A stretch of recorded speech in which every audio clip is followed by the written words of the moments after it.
Hello guys, welcome to my new channel. इसके अंदर हम यूपीएससी का बिल्कुल बेसिक से हम चीजें स्टार्ट कर लेंगे। हम जैसे कि जनरली लोग एंशियंट हिस्ट्री, मेडिवल हिस्ट्री इसको स्टार्ट करते हैं, लेकिन हम क्या करते हैं, वर्ल्ड हिस्ट्री को स्टार्ट करते हैं। लेक्चर वाइज मैंने नोट्स बना रखे हैं, उसको आप चाहे तो आपको पीडीएफ में लिंक नीचे डिस्क्रिप्शन के अंदर मिल जाएगा इस पीडीएफ का। इसके अलावा अगर आप चाहे तो आप इसको यहाँ से खुद से बनाएंगे, हाथ से लिखोगे तो ज्यादा याद रहेगा, वो बेटर रहेगा। तो आप क्या करिएगा, ये लेक्चर नंबर 1 है हमारा। लेक्चर नंबर 1 के अंदर मैं इंट्रोडक्शन दूंगा कि हम वर्ल्ड हिस्ट्री के बारे में हम क्या आगे पढ़ने वाले हैं। टोटल लगभग 17 से 20 वीडियोस के अंदर हम इस पूरे टॉपिक को कवर करेंगे।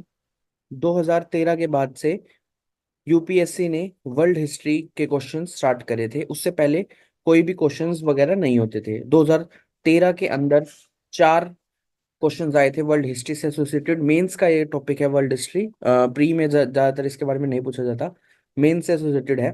तो 4 क्वेश्चन पूछे गए थे, उससे नेक्स्ट ईयर 3, फिर उससे नेक्स्ट ईयर 2, फिर उससे नेक्स्ट ईयर 1।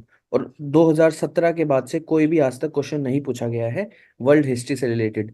तो अब आपके मन में आ रहा होगा क्या हमको पढ़ना चाहिए नहीं पढ़ना चाहिए वर्ल्ड हिस्ट्री को। तो बिल्कुल आपको पता होना चाहिए कि वर्ल्ड हिस्ट्री का हमारे साथ इंडियन जो कॉन्टेक्स्ट है उसके टाइम पे भी कंटेम्प्रेरी जो चीजें चल रही थी उसका साथ साथ डायरेक्ट लिंक है। तो इसलिए हमें वर्ल्ड हिस्ट्री पढ़ना जरूरी है। तो हम इसके अंदर 17 से 20 लेक्चर के अंदर हम पूरा कंप्लीट करने की कोशिश करेंगे पूरी वर्ल्ड हिस्ट्री को। ठीक है। तो हमारा जो सिलेबस है यूपीएससी का जो इससे एसोसिएटेड है वर्ल्ड हिस्ट्री के अंदर, वो हमारा इवेंट फ्रॉम 18th सेंचुरी। इसका मतलब है कि 18 सेंचुरी के बाद से जो भी है उसके बारे में जो भी इन्वेंट्स हुए वो हमारे लिए इंपॉर्टेंट है। 18 साल से जो भी पहले हुए हैं वो हमारे लिए वर्ल्ड हिस्ट्री का पार्ट नहीं है। ठीक है। अब 18 सेंचुरी के बाद कौन से हुए हैं, जैसे इंडस्ट्रियल रेवोल्यूशन है हमारे, उसके ऊपर मेंशन्ड है। वर्ल्ड वार जो हुई है, रीड्रॉयल हुआ है नेशनल बाउंड्रीज का, उसके बारे में कॉलोनाइजेशन क्या हुआ है, डीकोलोनाइजेशन क्या हुआ है, philosophies like communism, capitalism, socialism, इसके बारे में सिलेबस हमारा कवर करता है वर्ल्ड हिस्ट्री के बारे में। तो अब थोड़ा कॉन्टेक्स्ट के फॉर्म में समझते हैं। तो जैसे 18th सेंचुरी है, 18th सेंचुरी में जैसे इंडस्ट्रियल रेवोल्यूशन आया था, अमेरिका की वॉर हुई थी, वॉर ऑफ इंडिपेंडेंस जिसको हम बोलते हैं। तो वो सब हम 18th सेंचुरी के अंदर पढ़ेंगे। 19th सेंचुरी के अंदर कॉलोनाइजेशन और ये सब डीकोलोनाइजेशन कैसे हुआ था अमेरिका का, वो सब इसी का पार्ट है। कैसे वर्ल्ड वॉर्स वगैरह के बारे में पृष्ठभूमि बनी थी उसके बारे में हम पढ़ेंगे। नेशनलिज्म जो बावला आ रही थी लोगों के बीच में उसके बारे में हम पढ़ेंगे। 12th सेंचुरी में नेशनलिज्म की वजह से जो वर्ल्ड वॉर हुई उसके बारे में, वर्ल्ड वॉर के कॉन्सिक्वेंसेस वगैरह पढ़ेंगे। उसका इम्पैक्ट क्या रहा दूसरी दुनिया के अकॉर्डिंग, तो उसको ज़्यादा पढ़ेंगे। कौन सी नई bodies after world war form हुई तो उसके बारे में। तो अब सीधी सी बात है, यूपीएससी में इवेंट 18 सेंचुरी के बाद की ही बात हो रही है, ऐसा क्यों है? इसके पीछे देखो रीजन क्या है कि ये एक रेवोल्यूशन एज के बारे में बताता है। रेवोल्यूशन एज कैसे, जैसे आपको पता है कि फ्रेंच रेवोल्यूशन हुआ था, अमेरिकन रेवोल्यूशन हुआ था। ठीक है, ये सब रेवोल्यूशंस हुए थे, इंडिगो रेवोल्यूशन हुआ था, इंडस्ट्रियल रेवोल्यूशन हुआ था। तो ये बेसिकली 18th सेंचुरी के बाद एक रेवोल्यूशनर एज हुआ था, इसलिए इसका ज्यादा इंपॉर्टेंट है। अब जैसे अमेरिका के बारे में बताया मैंने, फ्रेंच के बारे में बताया, ऐसे बहुत सारे हुए थे। तो अब उस टाइम पे ही क्यों रेवोल्यूशन हुए थे? देखो, सबसे पहले 14th और 15th सेंचुरी के अंदर रेनेसांस आया था। रेनेसांस से लोगों के पास एनलाइटमेंट आई। जैसे ही एनलाइटमेंट आने लगी उसको, तो उनको अपने राइट्स के बारे में पता लगने लगा कि मेरे पास ये अच्छा होना चाहिए, सोसाइटी में ये चीज अच्छी होनी चाहिए, ये सब होना चाहिए। फिलोसफीज लोगों के बीच में जाने लगी, नई नई चीजें डेवलप होने लगी उनके बीच में। तो फिर उन्होंने उस चीज की वजह से रेवोल्यूशंस किए अलग अलग, जैसे अमेरिका, फ्रेंच, ताकि हमको आजाद मिल सके, फेटर्निटी, लिबर्टी, इन सब का यूज करना सीखने को मिला। अब 16th सेंचुरी से पहले क्या होते थे, फ्यूडल लॉर्ड्स होते थे, रिलीजन्स लीडर होते थे, जैसे धर्म के ठेकेदार टाइप, जैसे चर्च के पादरी पुदरी ये सब होते थे। हिंदुइज्म में होते थे, मुस्लिम्स में होते थे, हर एक के अलग अलग होते थे। फ्यूडल लॉर्ड्स बेसिकली छोटे छोटे क्या होता है, फ्यूडलिज्म एक होता है। फ्यूडलिज्म के अंदर क्या करते हैं, हर एक छोटे छोटे हिस्सों में बांट दिया जाता है और उसका एक फ्यूडल लॉर्ड, एक राजा की तरह, तो उसको फ्यूडल लॉर्ड बोलते हैं। वो सब उस चीज को मैनेज करता था। तो ये सब को हटा के रेनेसांस आया। रेनेसांस आने के बाद क्या हुआ, लोगों के पास एनलाइटमेंट आया। एनलाइटमेंट की वजह से उनको राइट्स का पता लगा, राइट्स का पता लगने तो रेवोल्यूशन आया। तो इसको प्रोसेस को बोला था RER। तो रेनेसांस आया। ठीक है। ये लगभग 16 से 14 सेंचुरी के आसपास आया, फिर उसकी वजह से एनलाइटमेंट हुआ लोगों के अंदर। लोगों के अंदर तर्क वगैरह पूछने लगे, क्वेश्चंस पूछने लगे। क्वेश्चंस पूछने की वजह से उनके बीच में कॉन्फ्लिक्ट्स पैदा हुए, फिर रेवोल्यूशंस हुई अलग अलग तरीके के। तो आर ई आर, अब एक आपको कमेंट सेक्शन के अंदर इंडिया का जो रेनेसांस का फादर है उसके बारे में लिखना है। कौन था इंडिया का रेनेसांस फादर, और इंडिया में कब रेनेसांस आया, तो उसके बारे में आपको बताना है। ठीक है। अब हम इसको थोड़ा सा और ज्यादा समझते हैं कि बेसिकली हम क्या पढ़ने वाले हैं ब्रॉडर पर्सपेक्टिव में। तो जैसे बैकग्राउंड ऑफ 18 सेंचुरी, आपको पता है कि जैसे हमारा सिलेबस यूपीएससी का ऑनवर्ड्स 18 सेंचुरी है, तो उससे पहले ना हमें पता होना चाहिए कि 18 सेंचुरी से पहले क्या हो रहा था, बेसिकली क्या रीजन रहे कि 18 सेंचुरी का इंपॉर्टेंट रहा। जैसे मैंने अभी थोड़ा बताया आर ई आर के बारे में कि ये चीज होती है।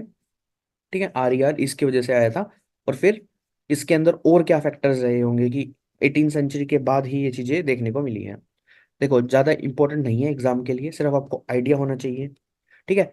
असली सिलेबस सिर्फ हमारा 18 सेंचुरी के बाद से है, क्योंकि देखो जो एनलाइटमेंट हुआ था, American revolution, French revolution, industrialisation हुआ, कैपिटलिज्म की नॉलेज आने लगी, सोशलिज्म की नॉलेज आने लगी, जब इन सब का अलग अलग साइकोलॉजिकल इफेक्ट्स होने लगा, पॉलिटिकल चीजें आने लगी, तो उसकी वजह से प्रोग्रेसिव आइडियाज लोगों के सामने आए। तो उन सब से मिलकर प्रोग्रेसिव आइडियाज देखने को मिले 19 सेंचुरी के अंदर। अब सीधी सी बात है, जब प्रोग्रेसिव आइडियाज देखने को मिलेंगे तो उनके बीच में नेशनलिज्म की भावना उत्पन्न होगी। तो राइज ऑफ नेशनलिज्म कौन सी जगह पे, जैसे इटली का पढ़ेंगे हम, जर्मनी का पढ़ेंगे, फ्रांस का पढ़ेंगे, इंडिया में भी लगभग 19 सेंचुरी के आसपास हमारे को नेशनलिज्म देखने को मिलता है। जब कांग्रेस वगैरह फॉर्म हुई थी उससे एसोसिएटेड की बात है। तो राइज ऑफ नेशनलिज्म देखने को मिला 19 सेंचुरी के अंदर। और उसी टाइम पे आपको पता है कि कॉलोनाइजेशन होने लगा था, थोड़ा थोड़ा डीकोलोनाइजेशन होने लगा, जैसे अमेरिका का डीकोलोनाइजेशन हुआ था। इंपेरियलिज्म के बारे में हमें पता लगने लगा, तो 19 सेंचुरी के अंदर ये सब हम पढ़ेंगे। ठीक है। जब राइज ऑफ नेशनलिज्म हुआ और कॉलोनाइजेशन हुआ, अब दोनों आपस में कॉन्ट्राडिक्टरी चीज है, इसकी वजह से कॉन्फ्लिक्ट राइज हुए। तो कॉन्फ्लिक्ट राइज होने की वजह से वर्ल्ड वॉर्स हुई। वर्ल्ड वॉर 1 हुआ, फिर उसकी वजह से क्या हुआ था, कम्युनिज्म हुआ, फेसिज्म हुआ, नासिज्म हुआ, तो ये सब उसके नेगेटिव इम्पैक्ट थे वर्ल्ड वॉर 1 के। उसकी वजह से दोबारा से वर्ल्ड वॉर 2 के पृष्ठभूमि बन चुकी है, तो फिर वर्ल्ड वॉर 2 भी हुआ था। फिर कोल्ड वॉर हुई, जैसे आपको पता है रशिया और यूएसए के बीच में हुई थी। फिर डीकोलोनाइजेशन हुआ, अलग जहाँ जहाँ ब्रिटिशर्स का राज था उन सब का अलग अलग छोटे छोटे अलग अलग उनका डीकोलोनाइजेशन हुआ, अलग अलग कंट्रीज में उभर के स्टार्ट हुए, नेशनलिज्म उनके अंदर उत्पन्न होनी स्टार्ट हुई। तो ये सब आपका सिलेबस के अंदर है 18 से 19 सेंचुरी के अंदर, ये हम ज्यादा डिटेल में अब आगे पढ़ेंगे। बैकग्राउंड्स ऑफ 18 सेंचुरी के अंदर थोड़ा सा हम ब्रीफ में जाते हैं, इस वीडियो के अंदर थोड़ा सा ज्यादा अच्छा और ज्यादा लेक्चर के अंदर पढ़ेंगे। तो बैकग्राउंड ऑफ 18 सेंचुरी, इसका मतलब है कि 18 सेंचुरी से पहले जो हो रहा है उसकी पृष्ठभूमि क्या रही है। देखो 15th से 18 सेंचुरी के बीच में कुछ ना कुछ ऐसे हुए होंगे, इंटर रिलेटेड डेवलपमेंट्स हुई उनके बीच में, जिसकी वजह से आपका 18 सेंचुरी के अंदर इतनी रेवोल्यूशन हुई, इसलिए उसका नाम ही रेवोल्यूशन एज रख दिया गया। तो लेट फाउंडेशन ये जो है 15 से 18 सेंचुरी, ये हमारा फाउंडेशन की तरह एक्ट करा मॉडर्न वर्ल्ड को बनाने में।